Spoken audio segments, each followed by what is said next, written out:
जी, question आपको आपके सामने दिखाई दे रहा है। क्वेश्चन क्या बोल रहा है मेरे भाई? क्वेश्चन कह रहा है the sum of the fourth and eight term of an AP is 24। Fourth और एट टर्म का सम हमारे पास में मेरे भाई कितना है? 24 है।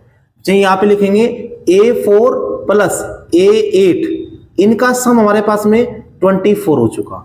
And the sum of the sixth and 10th term is 44।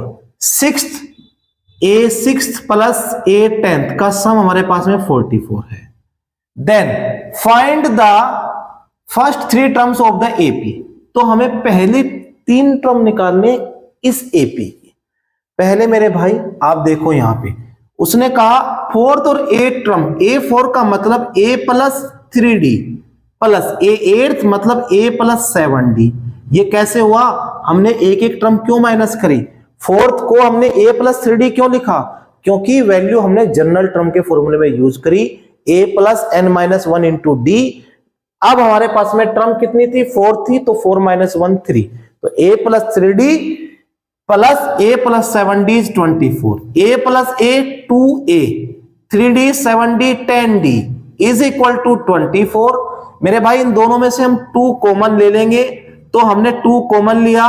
A plus 5D is equal to 24। Then A plus 5D is equal to 24 upon 2। 2 1 जा 2, 1 जा 2, 2 जा, यानी कि A plus 5D is equal to 12। This is first equation. मेरे भाई ये हमारे पास में पहली इक्वेशन बन चुकी है। ये बात आपको समझ में आई? चलिए अब हम अगली इक्वेशन की ओर चलते हैं। बच्चे देखना जरा, यहाँ पे 6 टर्म है, तो यानी कि A plus 5D and 10 term A plus 9D is equal to 44। बच्चे यहां पे लिखेंगे A plus A 2A, 5D plus 9D 14D is equal to 44। Then हमने यहां से 2 कॉमन लिया, A plus 7D is equal to 44। मेरे भाई ये बात समझ में आई आपको? चलिए उसके बाद में A plus 7D is equal to 44 upon 2। 2 1 जा 2, 2 जा 2, 2 जा, यानी कि मेरे भाई A प्लस 7D किसके बराबर बच्चे? 22 के। ये आपके पास में सेकंड इक्वेशन तैयार हो चुकी। कौन सी इक्वेशन तैयार होगी मेरे भाई? Second equation. अब आप एलिमिनेशन या सब्स्टिट्यूशन यूज करके A और D फाइंड करेंगे। बच्चे हम यहां पे यूज कर देते हैं क्या? Elimination method. यहां पे मैं लिखता हूं सबट्रैक्टिंग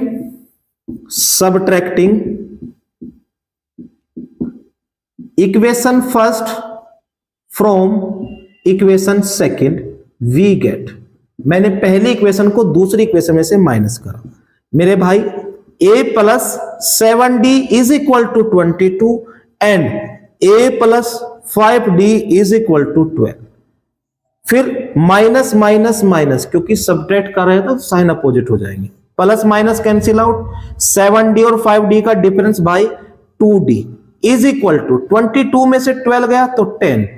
अब हमारे पास में मेरे भाई D चेक करेंगे, यहां पे D is equal to 10 upon 2, 2 1 जा 2, 5 जा। D बच्चे कितना हुआ? 5। D की वैल्यू मेरे भाई कितनी मिली? 5।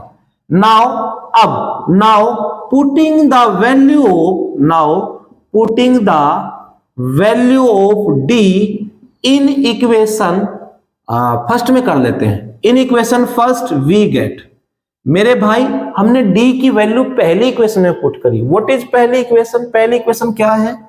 फर्स्ट इक्वेशन मेरे भाई A plus 5D 5 is equal to 12, तो A प्लस 5 5 जा 25 is equal to 12। A is equal to 12 minus 25, then A is equal to minus 5 में से 2 गया 3 और ये हो गया 13, यानी कि value of A is minus 13।